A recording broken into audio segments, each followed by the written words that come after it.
딸이 결혼할 때 나는 할아버지, 내 아버지, 로부터 $900만 상속받은 사실을 딸에게 숨겼다.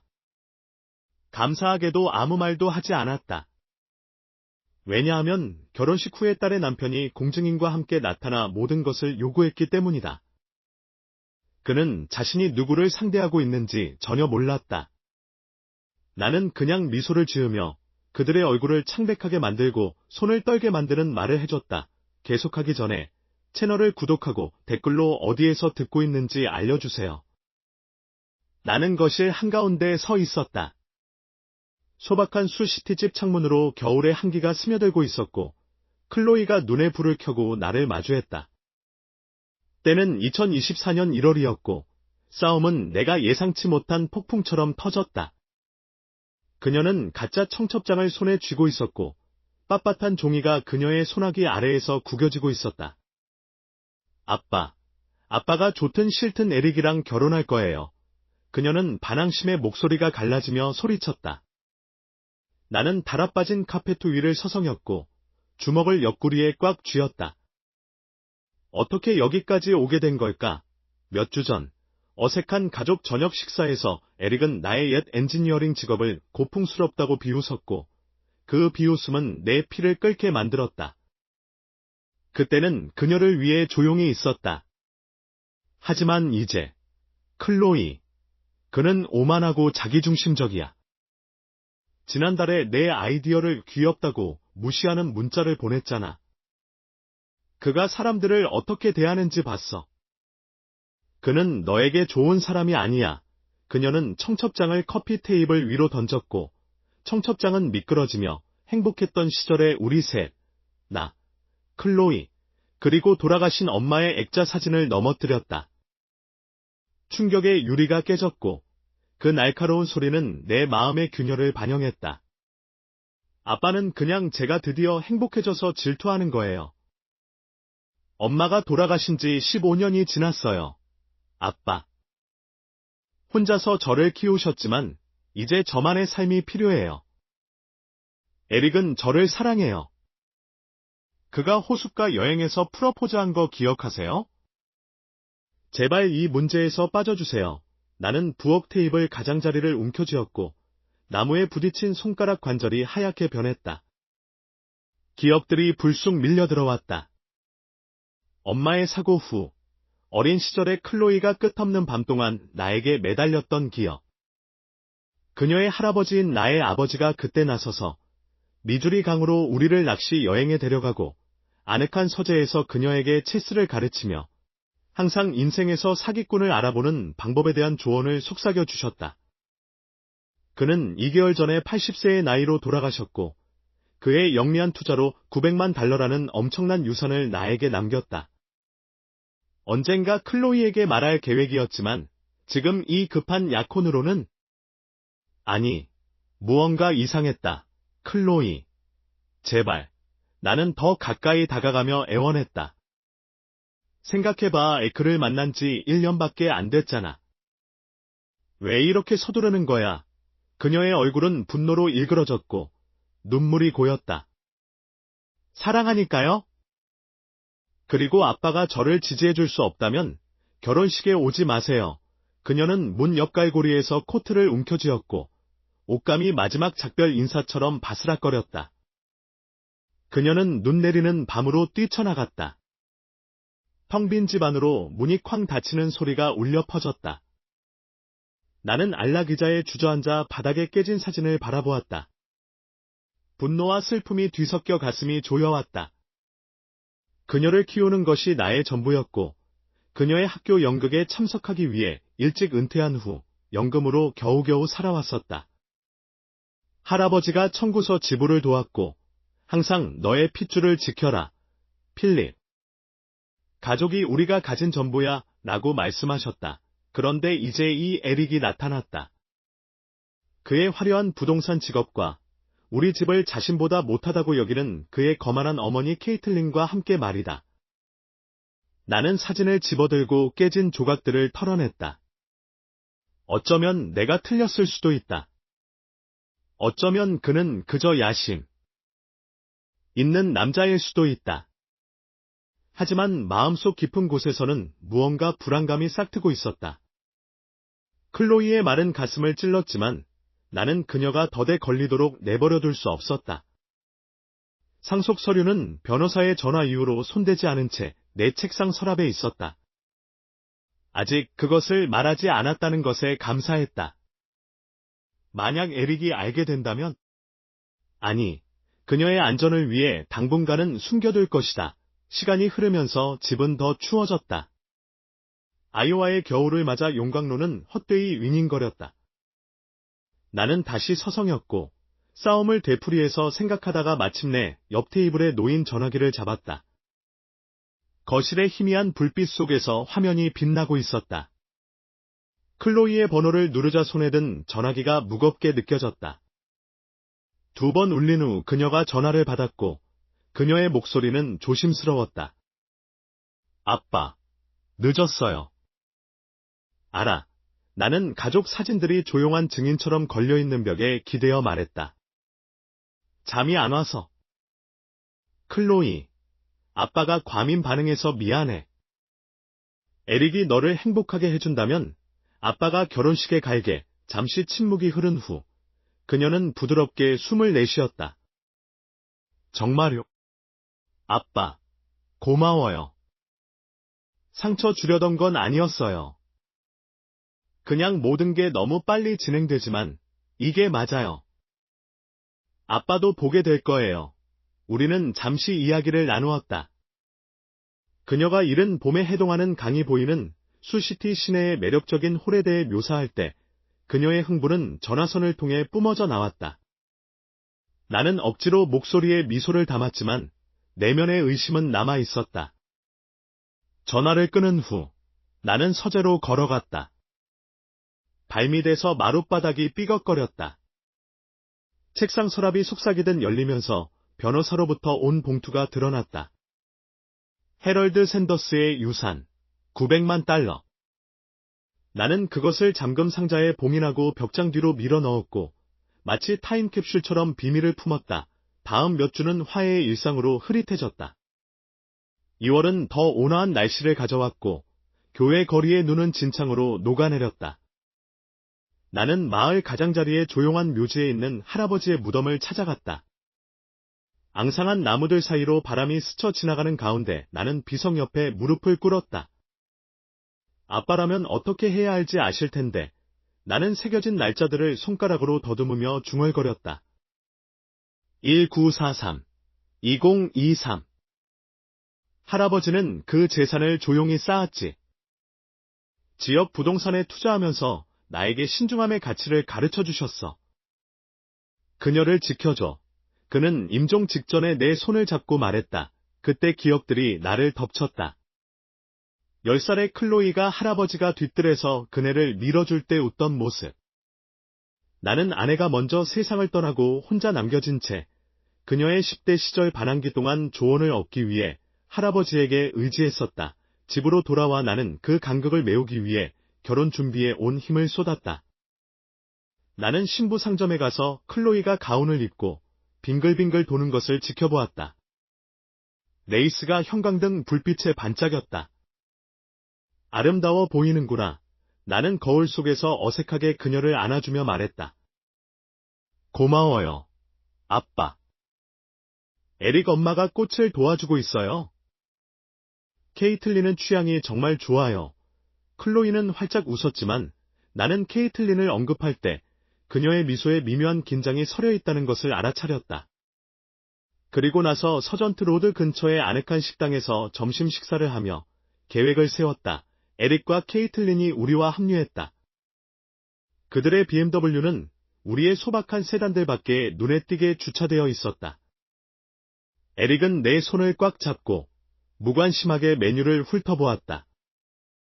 필립, 함께하게 되어 기쁩니다. 이번 결혼식은 최고가 될 겁니다. 케이틀린은 완벽하게 다듬은 머리와 디자이너 스카프를 두르고 몸을 기울였다. 네, 저희는 비용을 아끼지 않고 있어요.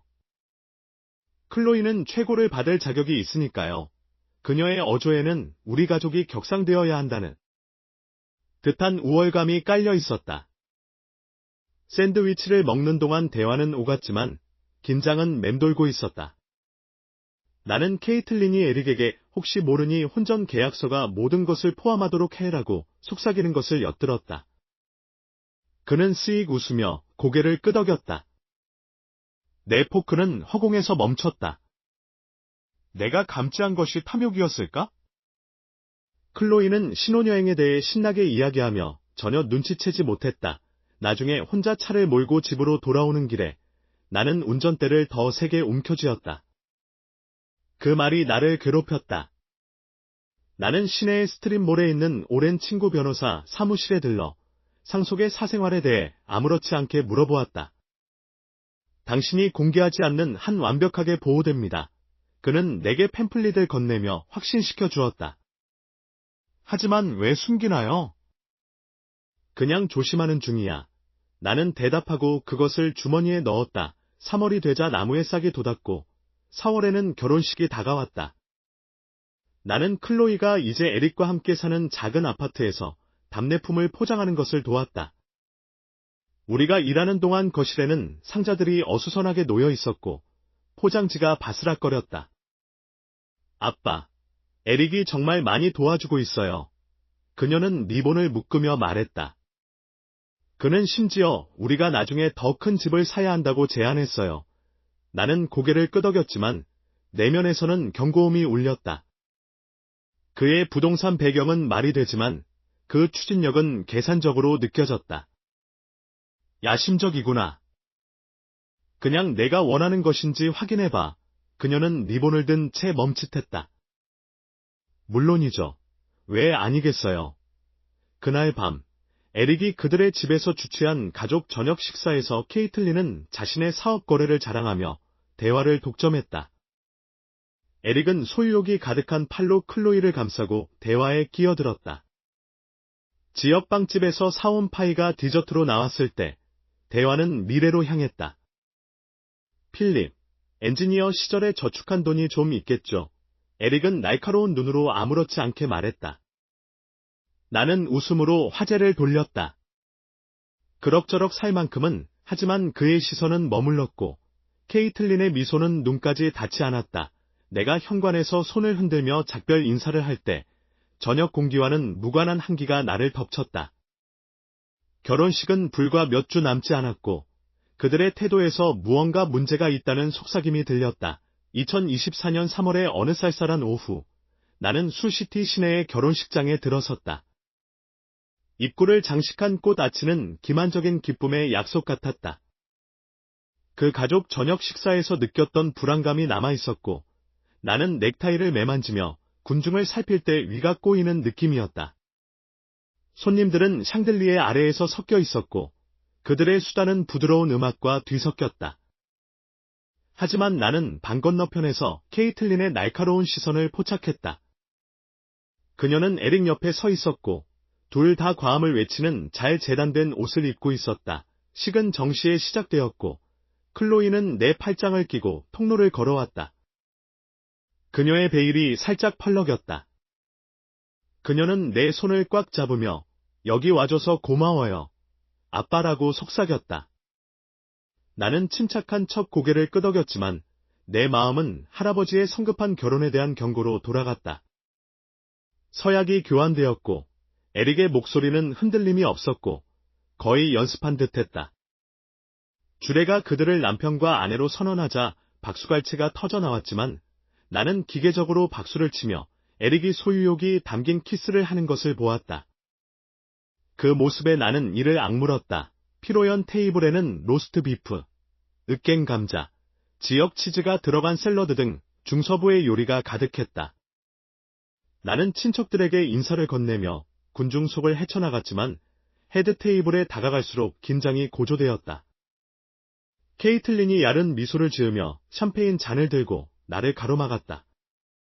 필립, 혼자 오시다니 꽤 고풍스럽네요. 당신이 모임에서 데이트 상대는 없나요? 나는 잔을 받았고, 네? 손은 흔들리지 않았다. 가족만으로도 충분합니다. 케이틀린. 결혼을 축하합니다. 그녀는 몸을 숙이고 목소리를 낮췄다. 에릭은 이 결혼을 위해 열심히 일했어요. 클로이는 운이 좋죠. 그녀가 알던 것보다 더 높은 수준으로 격상될 테니 그녀의 눈은 나의 소박한 정장을 훑어보았다.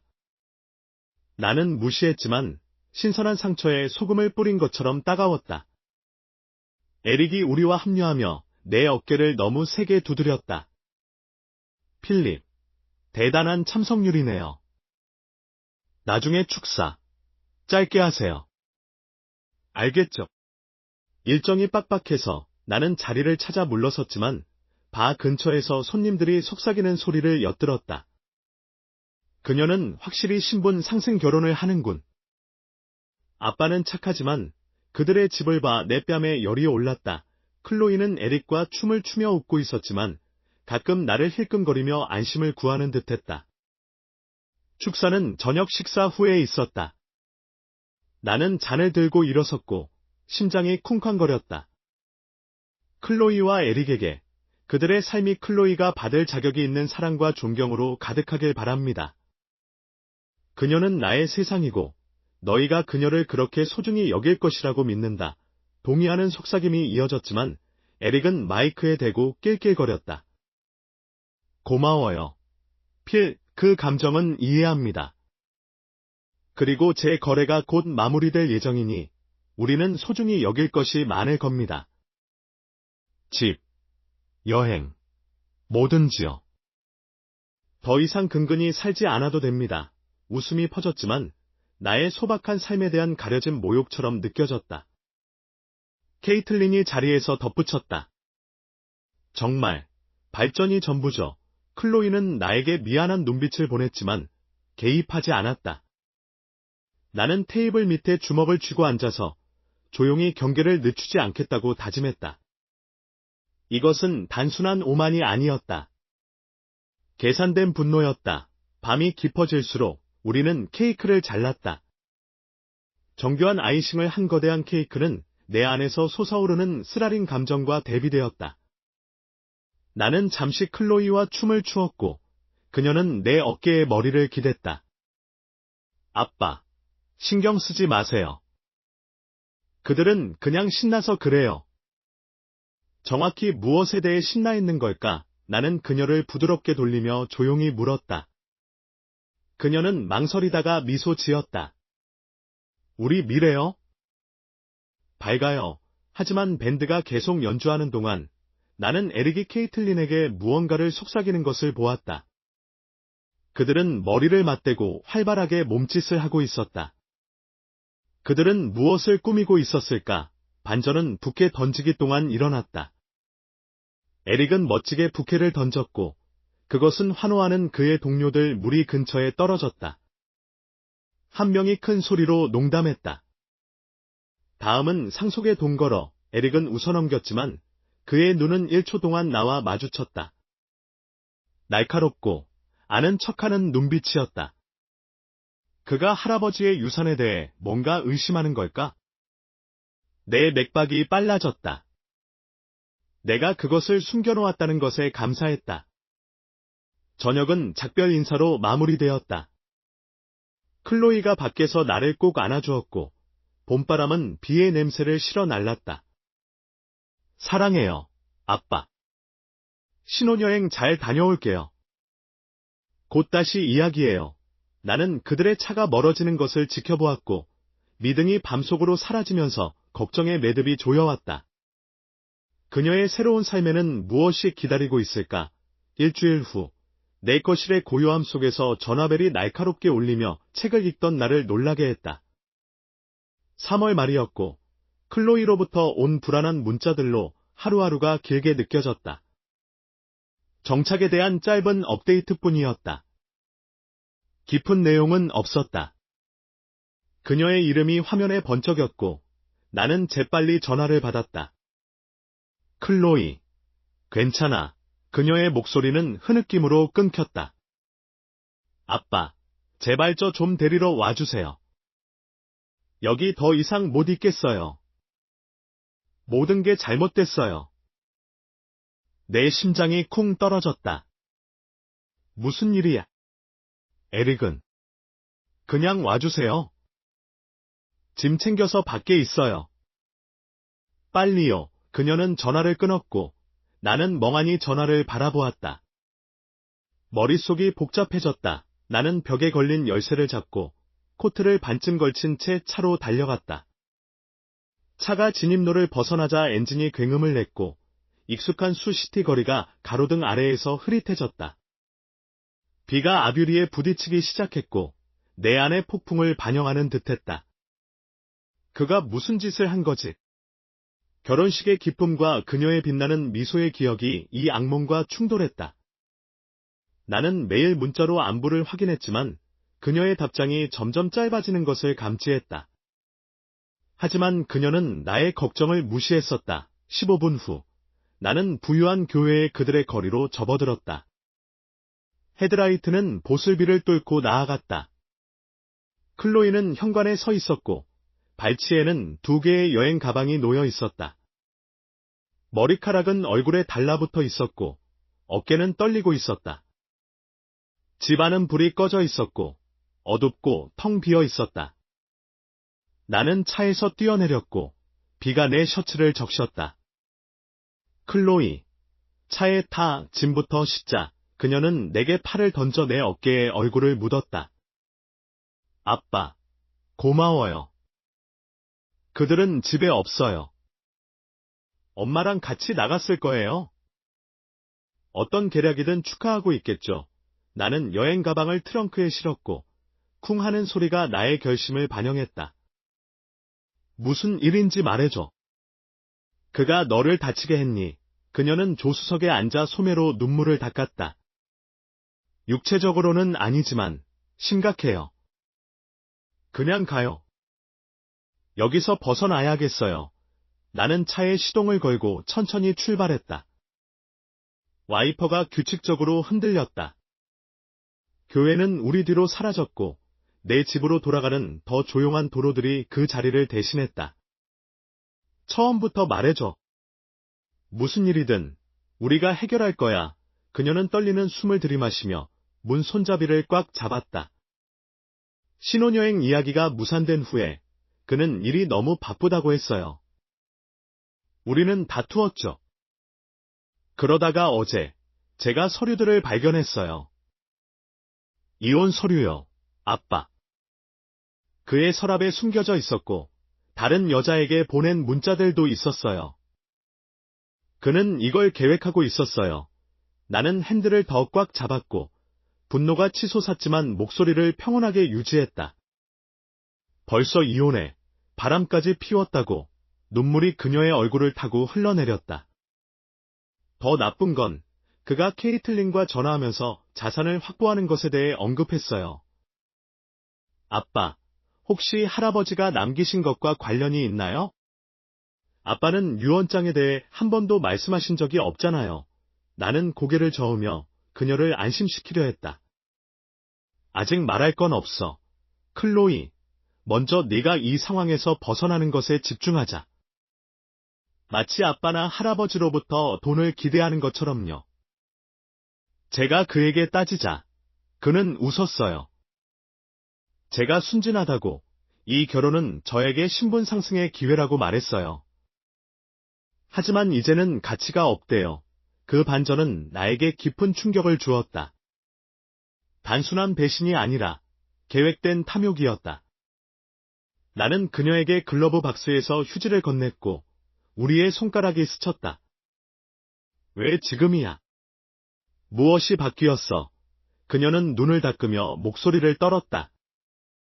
아직 모든 것을 알지는 못하지만 그는 계속 아빠의 재정에 대해 물었고 캐묻고 다녔어요. 제가 아빠에게 별다른 재산이 없다고 말하자 그는 멀어졌어요. 아빠, 제가 아빠의 경고를 무시했어요. 정말 죄송해요. 우리가 내 거리로 접어들자 집의 불빛이 빗속에서 반갑게 빛났다. 하지만 그녀는 창밖을 응시하며 멈칫했다. 더 있어요. 그가 말하길, 내가 조용히 떠나면 소란스럽지 않게 될 거야. 하지만 그들은 무언가를 노리고 있는 것 같아요. 아마 집일 수도 있어요. 또는, 잠깐, 할아버지가 제가 모르는 것을 남기셨나요? 그녀의 질문은 무겁게 걸려 있었고, 우리는 진입로에 다가서 다 은하는 비에 젖은 수시티 거리를 운전하며 클로이에게 휴지를 건넸다. 와이퍼가 아뷰리 위를 일정한 호를 그리며 움직였다. 여기, 눈물 닦아. 나는 부드럽게 말하며 한 손으로 핸들을 잡았다. 천천히 말해봐. 하지만 모든 것을 말해줘. 내가 모르면 고칠 수 없어. 그녀는 휴지를 얼굴에 대고 축축한 피부에 섬유가 잡히는 것이 연약한 후회처럼 보였다. 결혼식 직후에 시작됐어요. 그가 약속했던 신혼여행도 가지 못했어요. 일이 쌓였다고 했어요. 하지만 어제 몸이 안 좋아서 일찍 퇴근했어요. 그의 차가 있었지만 집은 너무 조용했어요. 제가 들어가자 침실에서 목소리가 들렸어요. 그의 목소리만이 아니었어요. 그녀의 목소리였어요. 그의 회사 직원이요. 그들이 함께 있었던 것 같아요. 저는 문간에 얼어붙었어요. 아빠. 그는 저를 봤을 때 미안해하지도 않았어요. 제가 사소한 일을 방해한 것처럼 짜증내는 표정이었어요. 내 손가락 관절은 핸들 위에서 하얗게 변했다. 분노가 끓어올랐지만 나는 그것을 삼키고 미주리 강에서 밀려오는 안개를 뚫는 헤드라이트에 집중하며 앞만 바라보았다. 이혼 서류는? 문자도 언급했었지. 그녀는 고개를 끄덕이며 휴지를 주먹으로 구겼다.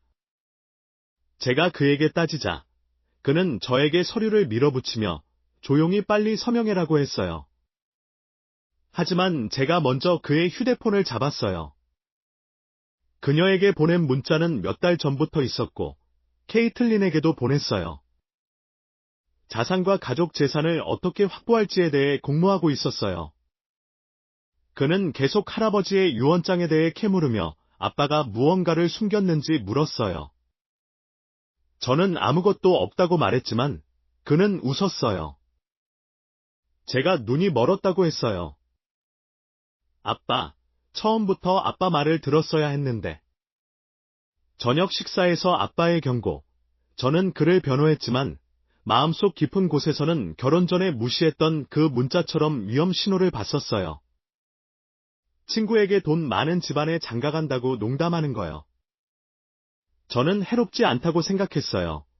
그 반전은 나에게 펀치처럼 다가왔다.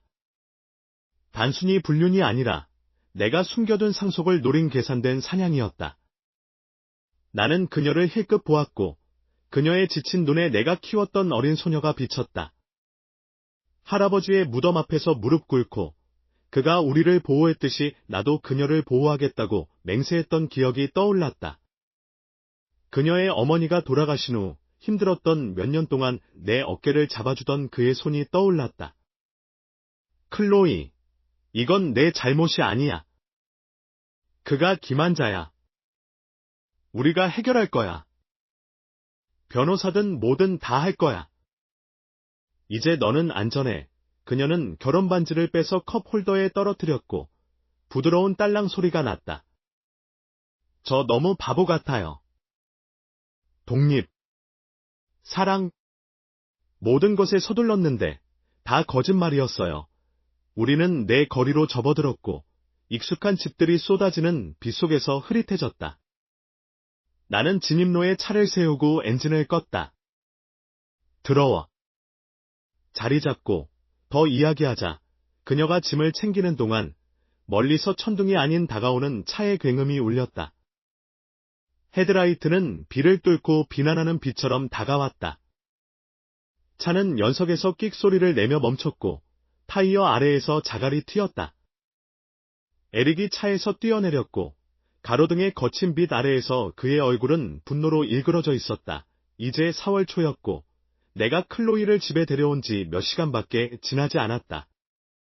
그녀는 부엌에서 차를 홀짝이며 흐느낌 사이로 더 많은 세부 사항을 쏟아냈고 나는 강철처럼 굳은 결심을 하며 거실을 서성이는 동안 그녀는 소파에서 불안하게 낮잠을 잤다. 내가 예상했던 대립이 예상보다 빨리 도착했다. 나는 마당으로 나갔고 차가운 밤 공기가 피부를 파고들었다. 나는 그와 집 사이에 나 자신을 위치시켰다. 에릭, 돌아가. 그녀는 너와 함께 어디에도 가지 않아. 그는 문을 쾅 닫고 앞으로 성큼성큼 걸어왔다. 주먹을 쥐고 있었다. 어디 있어? 클로이, 나와. 아직 안 끝났어. 그의 목소리는 쩌렁쩌렁 울렸고 이웃집들에 반사되었다. 몇몇 집의 현관불이 반응하듯 깜빡였다. 나는 팔짱을 낀 채 내 자리를 지켰다. 그녀는 안에 있어. 안전하게. 너는 그녀를 배신했고 바람 피웠고 이제 끝났어. 내가 경찰을 부르기 전에 내 땅에서 나가. 그는 나 바로 앞에서 멈춰서서 비웃었다.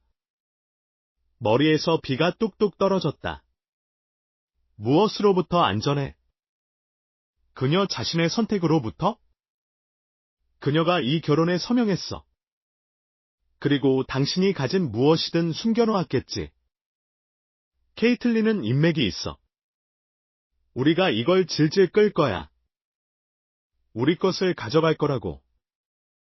당신이 그녀를 보호한다고 생각해? 그냥 피할 수 없는 일을 미루는 것뿐이야. 그 조롱은 나의 반항심을 부추겼다. 결혼식 피로연, 진보에 대해 이야기하던 그의 거만한 축사, 케이틀린의 오만한 고개 끄덕임이 떠올랐다. 그들은 그때나 지금이나 나를 과소평가하고 있었다. 협박은 통하지 않아. 떠나거나 내가 전화할 거야. 클로이는 너로부터 자유 외에는 아무것도 원하지 않아. 나는 창문에서 클로이가 커튼 뒤에 손을 대고 눈을 크게 뜨고 엿보는 것을 보았다. 에릭은 그녀 쪽을 힐끗 보았고 그의 표정은 가식적으로 부드러워졌다. 클로이, 자기, 이리 와. 우리 대화로 해결할 수 있어. 아빠가 내 머릿속에 헛소리를 채우고 있는 거야. 그녀는 움직이지 않았다. 나는 앞으로 나섰고 목소리는 낮고 단호했다. 그녀는 대화 끝냈어.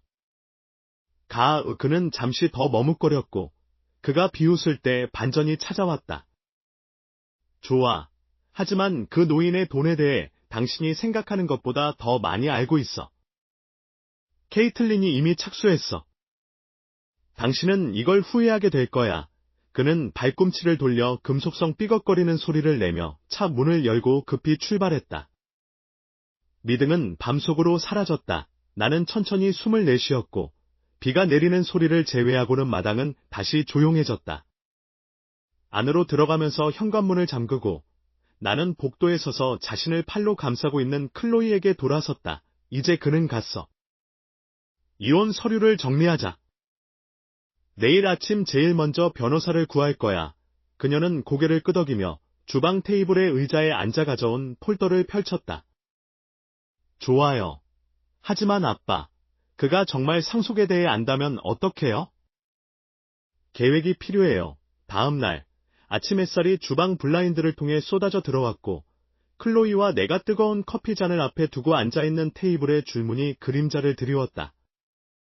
에릭의 격렬한 출발 이후에도 우리 집안에는 해결되지 않은 긴장이 여전히 감돌았다. 클로이는 멍하니 커피를 저었고 잠 못 이룬 밤 때문에 눈이 붉게 충혈되어 있었다. 아빠, 기다릴 수 없어요. 그가 준 서류들은 요구사항으로 가득해요. 제가 먼저 서류를 접수해야 해요. 공식적으로 만들어야죠. 나는 고개를 끄덕이며 머그잔을 부드럽게 내려놓았다. 우리 사이에 베일처럼 김이 피어올랐다. 내 말이 맞아. 필요한 것을 모으자.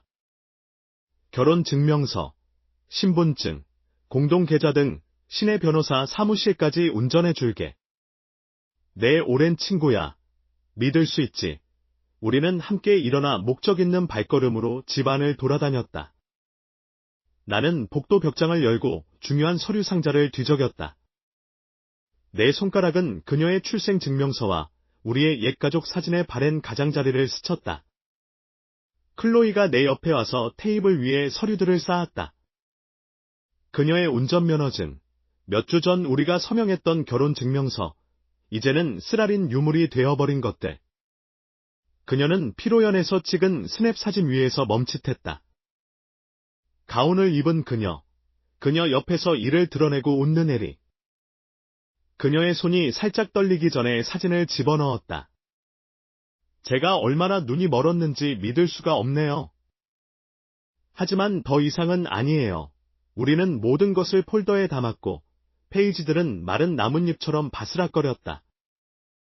그리고 집을 나섰다. 차 문이 쿵 하고 닫혔고, 나는 시동을 걸어 미주리 강 절벽을 따라 봄철 교통을 헤쳐나갔다.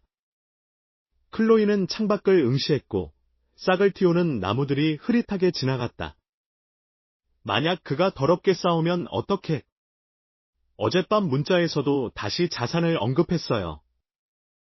우리가 돈 없는 줄 계속 알더라고요. 그럴 때 가서 해결하자. 나는 큰 길로 합류하며 말했다.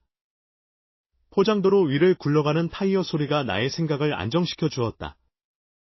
할아버지와 함께 드라이브하던 기억, 성급함을 경고하던 그의 목소리가 떠올랐다. 회상이 번쩍였다. 에릭의 결혼 축사, 거래와 진보에 대해 자랑하며 그의 눈에서 드러나지 않은 야망이 번뜩였다.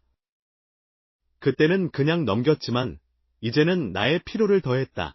우리는 시내의 소박한 건물에 있는 변호사 사무실에 도착했다. 주차장은 우리 차처럼 평범한 세단들로 절반 정도 차 있었다.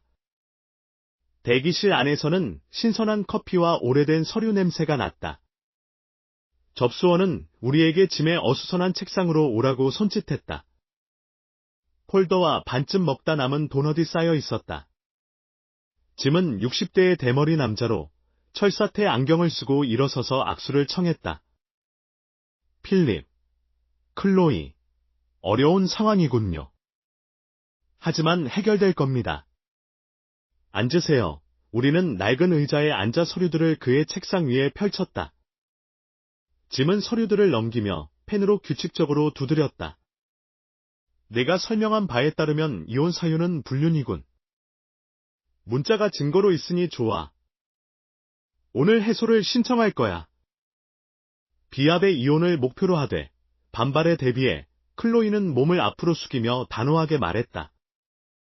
그는 바람 피웠어요.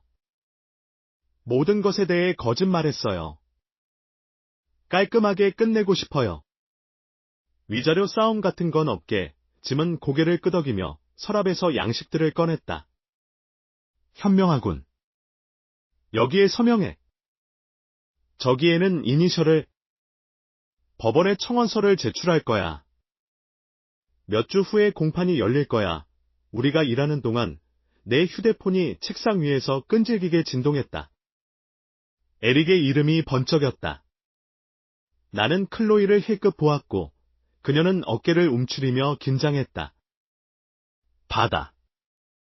그가 뭐라고 하는지 들어보자. 나는 수락 버튼을 눌러 스피커폰으로 바꿨다. 뭘 원해, 에릭. 그의 목소리가 지독한 도끼 어린 채로 들려왔다. 벌써 서류를 접수하다니 영리하다고 생각하나? 케이틀린이 친구한테서 들었어. 클로이가 변호사 사무실에 있다고. 들어. 영감. 이거 그만둬. 내가 그녀에게 준 서류에 서명해. 아니면 법정에서 널 파묻어 버릴 거야. 네가 뭔가 숨기고 있다는 걸 알아. 빚을지도 모르지.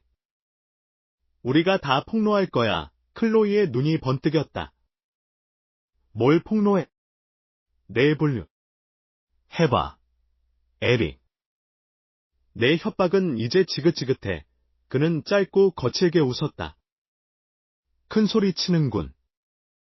하지만 판사가 그녀가 얼마나 불안정한지 알게 되면 그렇게 뛰쳐나간 것처럼 우리가 유기를 주장할 거야.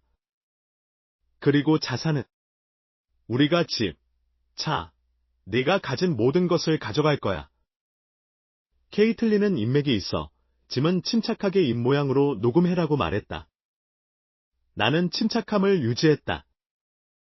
협박은 사실을 바꾸지 않아. 우리에게서 떨어져.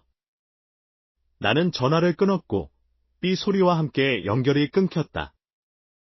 벽시계의 째깍거리는 소리 외에는 방은 침묵에 잠겼다. 짐은 헛기침을 했다. 그게 우리 사건에 도움이 되겠군. 괴롭힘. 기록해 둘게 우리는 서명을 마쳤다. 펜이 종이 위에 최종 결정을 긁어냈다. 클로이는 한숨을 쉬었고 약간의 짐이 덜어진 듯했다. 시작 같은 느낌이에요.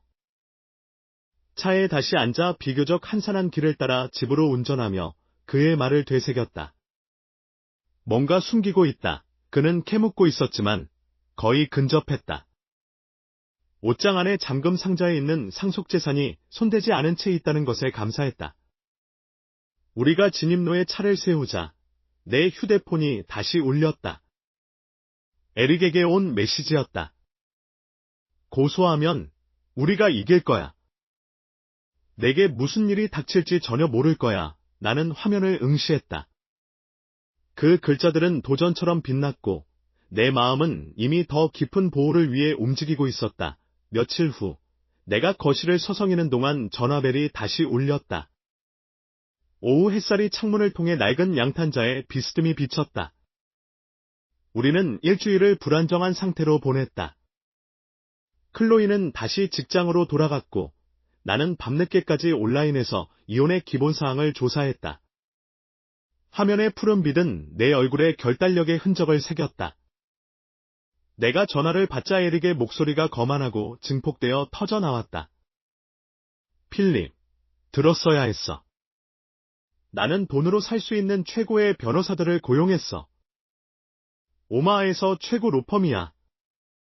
그들이 내 작은 소송을 찢어버릴 거야. 클로이는 떠날 수 있다고 생각하겠지. 우리는 모든 것을 요구할 거야. 네가 가난한 척하는 건 그냥 연극이라고 가정하고 말이야. 나는 창가에 서서 전화기를 더 꽉 잡았다. 커튼이 바람에 펄럭였다. 원하는 대로 자랑해, 에릭. 진실은 우리 편이야. 그는 낮게 비웃었다. 진실. 클로이가 도망쳤다는 거 말이야. 케이틀린이 이미 친구들과 얘기하고 있어. 그녀가 마음이 변했고 심지어 먼저 바람을 피웠다는 소문도 돌고 있어. 이 도시에서는 사람들이 말을 많이 해. 전화가 끊겼고 텅 빈 메아리가 남았다. 나는 전화기를 내려놓았고 심장이 쿵쾅거렸다. 소문, 교활한 독, 그날 저녁 식사 중에 문에서 조심스러운 노크 소리가 들렸다. 클로이는 포크를 허공에 든 채 멈칫했다. 누구지? 옆집 앨리스 부인이었다.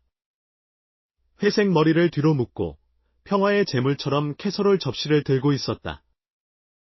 필립, 이리 와. 브리지 클럽에서 소문이 돌더라고. 케이틀린이 클로이가 아무것도 아닌 일로 에릭을 떠났고 불안정하다고 말하고 다닌대. 심지어 그녀가 바람을 피웠다는 뉘앙스도 풍겼어. 나는 믿지 않지만 알아두는 게 좋을 것 같아서 클로이가 내 옆에서 문으로 다가왔고 얼굴이 창백해졌다. 그건 거짓말이에요. 그녀가 저를 나쁘게 보이게 하려고 왜곡하는 거예요. 앨리스 부인은 공감하며 고개를 끄덕였다. 그럴 줄 알았지? 하지만 소문이 퍼지고 있어. 이웃 페이스북 그룹에서도 봤어. 그녀는 접시를 건넸고 도자기는 내 손바닥에 따뜻하게 느껴졌다. 그리고는 발을 질질 끌며 떠났다. 우리는 문을 닫았고 자물쇠가 딸깍 소리를 내며 잠겼다. 클로이는 이제 팔짱을 끼고 서성였다. 그들이 비열하게 싸우고 있어요. 오늘 직장에서 동료 한 명이 제가 괜찮은지 물었어요. 케이틀린 친구에게서 문제가 있다는 말을 들었대요.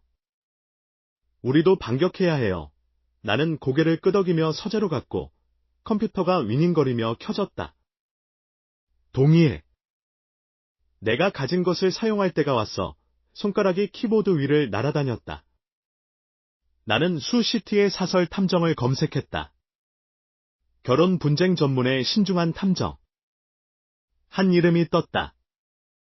좋은 평판을 가진 전직 경찰. 회상이 떠올랐다. 몇 달 전 상속 서류를 들고 있던 기억. 할아버지의 목소리가 메아리쳤다. 신중함이 생명을 구한다. 그것을 숨겨둔 것은 현명했다. 이제 나는 익명으로 소액을 인출할 것이다.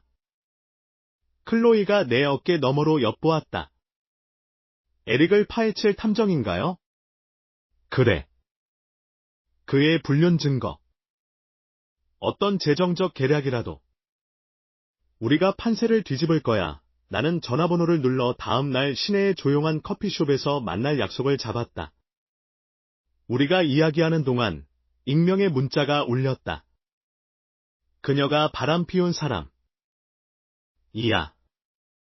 조심해. 아마 그들의 측근 중 한 명일 것이다. 그 반전은 그날 밤에 찾아왔다. 클로이는 익명번호로 온 음성 메시지를 우연히 들었다. 케이틀린의 목소리가 스며들었다.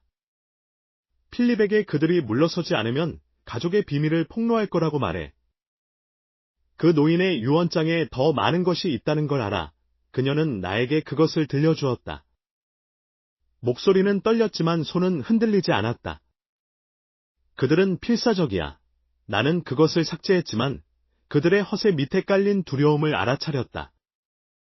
우리는 더 조사했고 키보드 소리가 우리의 계획을 굳혔다.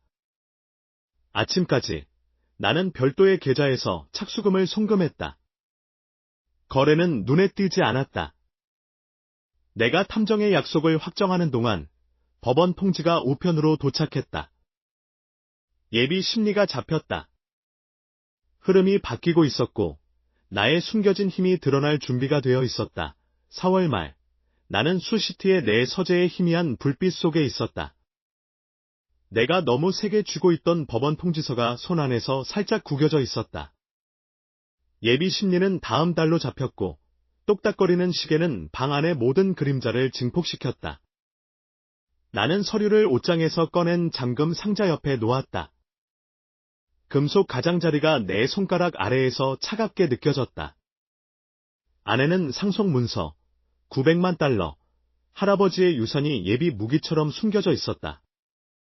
그 숫자들을 응시하며 결심이 솟구쳤다.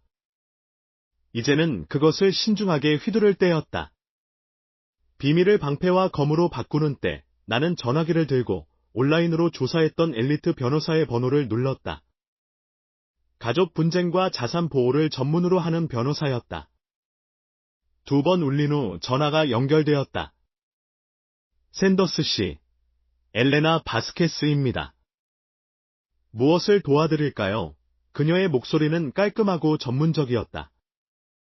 잠재적인 사기와 관련된 이혼 사건에 대한 변호가 필요합니다. 은밀하게, 그리고 상대방을 조사할 자원도 필요합니다. 우리는 다음 날 마을 변두리에 있는 조용한 카페에서 사람들의 눈을 피해 만날 약속을 잡았다. 전화를 끊은 후 나는 익명으로 개설해둔 별도 계좌에서 적당한 착수금을 송금했다. 초기 비용으로 5만 달러, 주요 재산과는 연결되지 않게. 컴퓨터에서 부드러운 삑 소리와 함께 거래가 확인되었고 나는 의자의 등을 기댔다. 내 마음은 2023년 11월로 향했다. 할아버지가 임종을 앞두고 그의 손이 내 손에서 가늘게 떨렸다. 필립, 그 돈은 과시용이 아니라 보호를 위한 거야. 우리의 평화를 훔치려는 자들에게 현명하게 사용해라. 그의 눈은 마지막 지혜로 불타올랐고 병원 소독약 냄새가 방에 가득했다. 나는 고개를 끄덕이며 맹세를 다졌다. 다음 날 아침 나는 다리를 건너며 미주리강에 반사되는 봄 햇살을 받으며 카페로 운전했다. 길가에는 꽃들이 피어 있었고 기만적인 고요함이 감돌았다.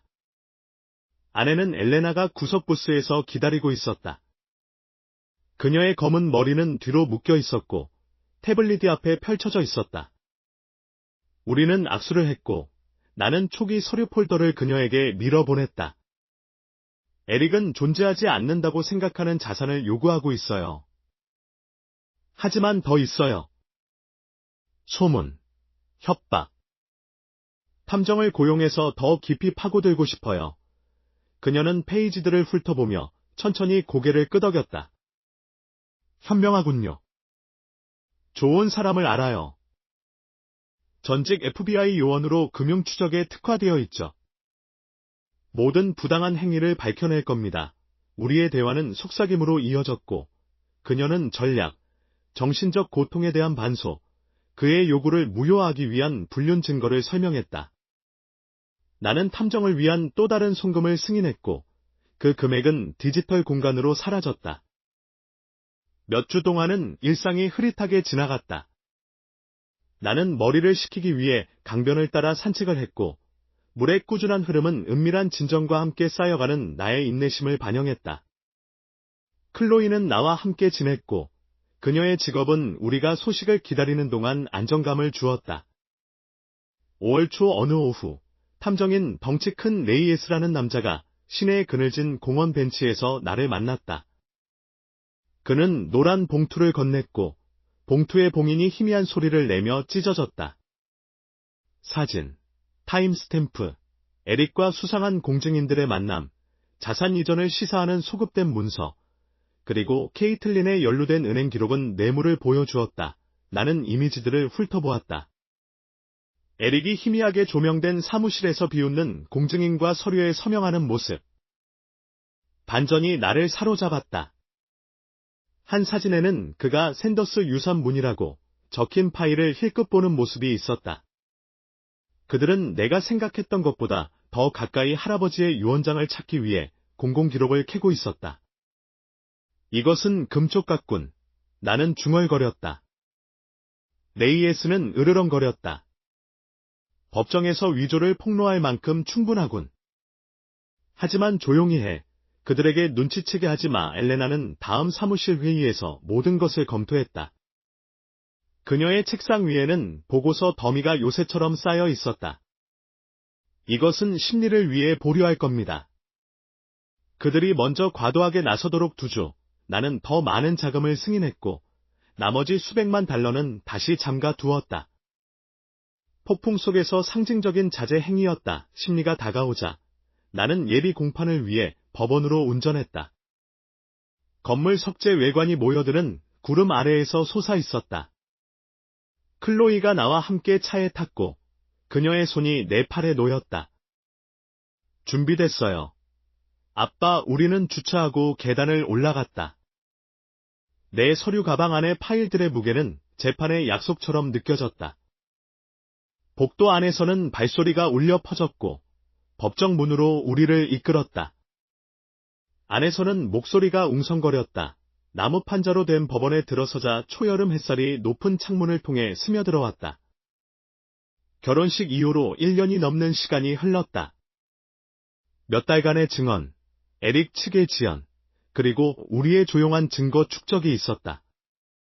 클로이와 나는 엘레나의 사무실에서 전략회의를 하며 시간을 보냈고, 뉴스를 보며 불안한 저녁을 보내고, 제정신을 유지하기 위해 함께 저녁을 먹는 것과 같은 간단한 일상을 보냈다. 이제 딱딱한 벤치에 앉아 나는 재판이 진행되는 것을 지켜보았다. 내 맥박은 안정되었지만 경계심을 늦추지 않았다. 60대 초반의 엄격한 여성 판사는 결혼 해소, 클로이 샌더스 대 에릭 할랜드 사건을 불렀다. 에릭은 케이틀린 옆에 앉아 건너편 통로에 있었다. 그들의 변호사는 잘 재단된 양복을 입은 매끄러운 남자였다. 보안관은 첫 증인인 공증인에게 선서를 시켰다. 그는 머리카락이 가늘고 불안해 보이는 남자였고, 증인석에 서서 넥타이를 만지작거렸다. 에릭의 변호사가 다가왔다.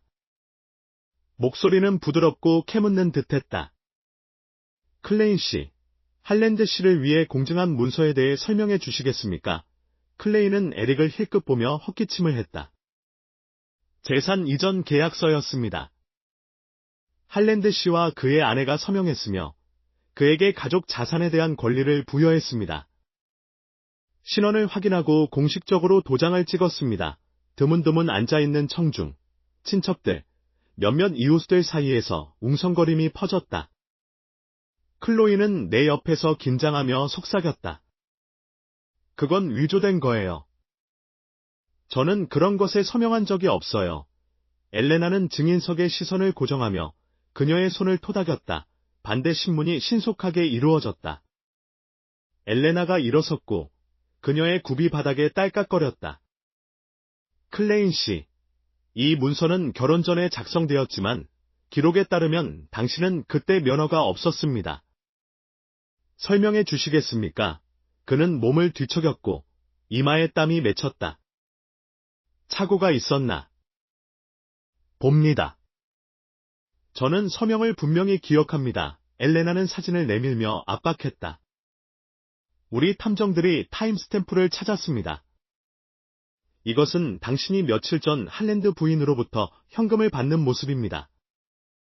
뇌물이었을까요? 상대방 측에서 반대가 터져 나왔다. 추측입니다. 하지만 판사는 기각했고 그녀의 시선은 날카로워졌다. 답변하세요. 클레이는 말을 더듬었다. 그것은 단독으로 관련 없는 일입니다. 방은 조용해졌고 벤치의 삐걱거리는 소리가 거짓말의 연약함을 증폭시켰다. 케이틀린이 다음으로 증언했다. 그녀의 자세는 뻣뻣했고 목소리에는 오만이 가득했다. 클로이는 처음부터 불안정했어요. 갑자기 떠났고 제 아들에 대한 소문을 퍼뜨렸죠. 그 이전은 그녀가 구두로 동의한 겁니다. 우리는 보호를 위해 공식화했어요. 엘레나가 날카롭게 반박했다. 무엇으로부터의 보호죠? 당신 아들의 불륜으로부터. 우리는 그렇지 않다는 것을 증명하는 메시지를 가지고 있습니다. 그녀는 출력물을 제시했고 판사가 그것을 검토하는 동안 종이가 바스락거렸다. 에릭은 휴식 시간에 몸을 앞으로 기울여 통로 건너편에서 씩씩거렸다. 포기해, 필립. 우리가 다 가져갈 거야. 집, 저축. 클로이의 말은 우리말에 비하면 아무것도 아니야. 나는 그의 시선을 고르게 맞받아쳤다. 말은 진실 앞에서 무너진다. 탐정 보고서가 다시 떠올랐다. 케이틀린의 계좌로 추적된 뇌물. 에릭의 분류는 자세히 기록되어 있었다. 재판이 다시 시작되자 그들의 변호사는 클로이를 충동적인 사람으로 비방하는 성격 증인을 내세웠다. 그녀는 이유 없이 도망쳤고 아마 자신의 비밀을 숨기고 있었을 겁니다. 클로이는 나의 손을 꽉 잡았고 그녀의 결심이 빛났다. 엘레나는 반대 신문으로 그것을 해체했다. 그리고 당신은 이것을 직접 목격했습니까?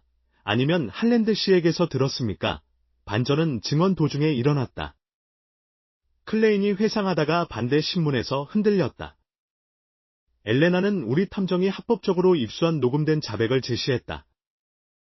클레인은 대가로 서명을 위조했음을 인정했다. 판사는 에릭 측이 강요된 것이라고 주장하는 이유를 기각하고 녹음 파일을 증거로 채택했다. 증인석에서의 클레인의 침묵은 많은 것을 말해주었다. 숨죽인 소리가 방을 가득 채웠고 판사는 질서를 위해 망치를 두드렸다. 엘레나는 판사를 향해 몸을 돌렸다. 판사님, 아직 더 있습니다. 계획된 사기를 입증하는 금융거래 기록입니다. 그녀는 손에 서류를 들고 그들의 거미줄을 풀 준비를 하며 폴더를 들고 앞으로 나섰다. 2022년 5월 수시티 법원에서 엘레나는 진실의 깃발처럼 증거 폴더를 높이 들고 앞으로 나섰다. 판사는 안경을 코에 걸치고 몸을 숙였고 방청석은 숨을 죽였다. 판사님, 엘레나는 흔들림 없고 날카로운 목소리로 선언했다. 이 증거들은 그들의 주장을 무너뜨립니다. 그녀는 탐정 보고서, 뇌물 거래를 추적하는 은행 명세서, 숨겨진 녹음 기록의 오디오 전사본 등을 건넸다. 판사는 페이지들을 넘겼고 그녀의 손가락 아래에서 종이들이 속삭였다. 에릭은 얼굴이 창백해지며 자리에서 몸을 뒤척였고 케이틀린은 손가락 마디가 하얗게 변하도록 팔걸이를 꽉 쥐었다. 그들의 변호사가 벌떡 일어섰다. 이에 있습니다. 보관의 연속성이 불분명합니다. 이것들은 조작되었을 수 있습니다. 기각, 판사는 반론을 허용하지 않는 어조로 말했다. 바스케스 변호사, 진행하세요. 엘레나는 고개를 끄덕이며 법정 스피커를 통해 오디오 클립을 재생했다. 네. 제대로 된 대가를 주면 소급해서 작성해줄게. 합법적으로 보이게 만들지. 벤치에서 숨죽인 소리가 터져나왔다. 창문에서 들어오는 빛은 충격받은 얼굴들을 가로질러 빛을 비추며 드러나는 기만을 비추었다. 에릭은 케이틀린에게 다급하게 속삭였지만 그녀는 날카로운 눈초리로 그를 닥치게 했다. 나는 클로이 옆에 앉아 그녀의 손을 잡았고 그녀의 맥박이 빨라지는 것을 느꼈다. 몇 주 전 탐정이 심어놓은 녹음 장치로 그들의 만남 장소에서 녹음된 바로 그 녹음에 대한 세부 정보를 전했던 전화가 떠올랐다. 테이프로 잡았어. 그는 무뚝뚝하게 말했었다. 이제 그 대가를 치르는 것이었다.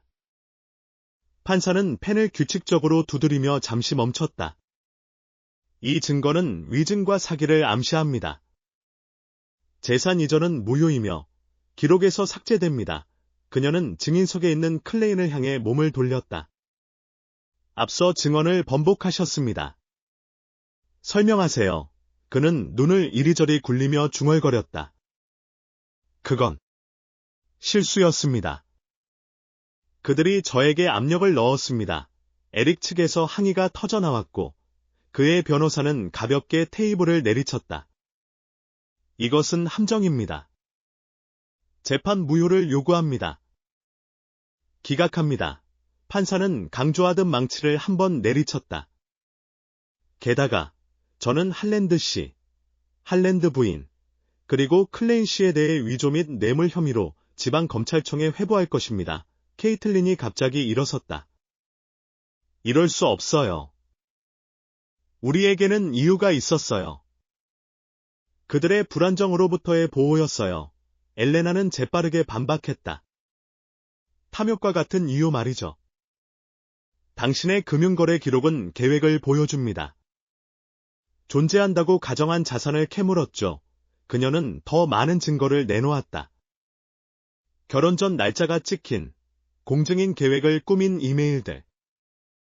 반전은 두 번째 오디오 클립이 재생되면서 펼쳐졌다. 케이틀린의 목소리였다. 결혼을 통해 상속을 확보하면 우리가 뒤집을 거야. 방은 더욱 긴장되었고 웅성거림이 커졌다. 에릭은 얼굴을 두 손으로 감싸고 몸을 늘어뜨렸다. 아니, 그건 맥락에서 벗어난 거야. 그는 힘없이 중얼거렸다. 판사는 잠시 침묵하며 검토했다. 고요함 속에서 시계가 또렷하게 똑딱거렸다. 청원인에게 이혼을 허가합니다. 피고에게는 자산 분할이 없습니다. 법정 비용은 할랜드 씨가 부담합니다. 보안관은 클레인 씨를 신문을 위해 데려가시오. 공증인은 불안하게 일어섰고 보안 요원이 다가오자 수갑이 찰칵거렸다. 재판이 휴정되자 나는 클로이와 시선을 교환했다. 그녀의 눈은 정당함으로 빛났고 내 눈은 조용한 승리로 빛났다. 우리는 짐을 챙기고 복도로 걸어 나갔다. 망치 소리에 메아리가 사라졌고 그녀의 손이 말없는 감사의 표시로 내 팔을 꽉 쥐었다. 우리는 수시티의 5월 말 햇살 아래 법원 계단을 걸어 내려갔다. 그 따뜻함은 대립의 차가움 이후 옷을 뚫고 들어오는 연고처럼 느껴졌다. 클로이는 계단 맨 아래에서 멈춰서서 깊은 숨을 쉬며 나에게 몸을 돌렸다. 아빠, 어떻게 엘레나와 그 탐정 비용을 감당했는지 모르겠어요. 모든 돈을 긁어 모으셨을 텐데. 어떻게든 갚을게요. 나는 희미하게 미소 지으며 길 건너편에 주차된 차로 그녀를 안내했다. 그럴 필요 없어. 아직 할 말이 더 있어. 우리는 좌석에 앉았고 내가 차를 몰고 도로로 나서자 엔진이 윙윙거리며 살아났다. 익숙한 거리들이 지나가고 피어나는 나무들이 집으로 가는 길을 따라 늘어서 있었다. 우리가 겪었던 폭풍과는 대조적이었다. 드라이브는 사려 깊은 침묵 속에서 지나갔다. 그녀의 시선은 창밖을 향했고 나의 시선은 수평선을 향했다. 집에 도착해서 우리는 거실에 앉았다. 발에가는 빛이 커튼을 통해 황금빛을 드리웠다. 나는 일어나 서재 책상으로 가서 잠금 상자가 있는 곳으로 갔다. 클로이, 앉아. 이제 내가 알아야 할 때야. 그녀는 소파 가장자리에 앉아 눈썹을 찌푸렸다. 뭐려? 아빠는 이미 많은 것을 해주셨어요. 혼자서 저를 키우고, 이 싸움을 하고. 나는 부드러운 딸깍 소리와 함께 상자의 잠금을 풀고, 해럴드 샌더스의 유산이라고 적힌 봉투를 꺼냈다. 할아버지가 우리에게 안정적인 삶을 남기셨어. 그의 투자로 얻은 900만 달러야. 2023년 말에 돌아가셨어. 기억나니? 나는 그것을 숨겼었어.